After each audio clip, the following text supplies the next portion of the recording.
Hello YT family, ఎలా ఉన్నారు అందరూ? ఈరోజైతే బెండకాయ దహి బిండి చేస్తున్నానండి. నా వాయిస్ సరిగా వినిపించకపోతే క్షమించండి, ఎందుకంటే బాగా కోల్డ్ చేసింది, అసలు మాట్లాడలేకపోతున్నాను. ముక్కులు బాగా మూసుకుపోయి ఉన్నాయి. మరి మాట్లాడలేనప్పుడు ఎందుకు వీడియో చేస్తున్నావు అంటారేమో. వీడియోలు తీయాలండి, లేకపోతే చూసే ఒక 10 మంది 20 మంది కూడా చూడడం ఆపేస్తారు. వీడియోలు ఎన్నో పెట్టుకుంటూ పోతాను. ఎప్పటికి వ్యూస్ వాచ్ టైమ్ హౌస్ వస్తాయో రానివ్వండి, అప్పటిదాకా వెయిట్ చేస్తాను.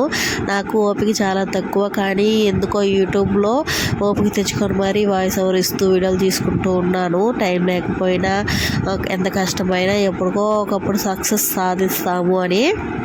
అయితే ఇవాళ నేను బెండకాయ దహి పిండి చేస్తున్నాను చెప్పాను కదా. ఎప్పుడు చూసినా రొటీన్గా బెండకాయ పులుసు, బెండకాయ పచ్చడి కాకుండా ఇలా ఒకసారి ట్రై చేసి చూడండి, బాగుంటుంది. ఇది నేను యూట్యూబ్లోనే చూసి నేర్చుకున్నాను. మరి యూట్యూబ్లో చూసి నేర్చుకొని యూట్యూబ్లోనే పెడుతున్నామని అనొచ్చు.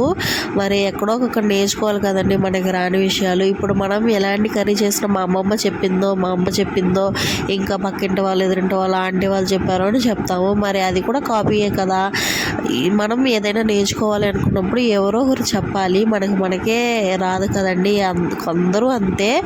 వంటలు చేసే ప్రతి వాళ్ళకి వాళ్ళ అమ్మో, వాళ్ళ అత్తో, వాళ్ళ అమ్మో, వాళ్ళ అమ్మమ్మో ఎవరో ఒకరు నేర్పించుంటారు. అలా నేను యూట్యూబ్ నుంచి నేర్చుకున్నానని చెప్తున్నాను.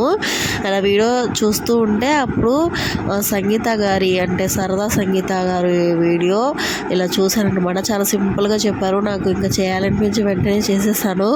మా హస్బెండ్కి పెడితే ఒకే మాట అన్నారు, ఇలా చేయాలని ఐడియా నీకు ఎలా వచ్చింది అని.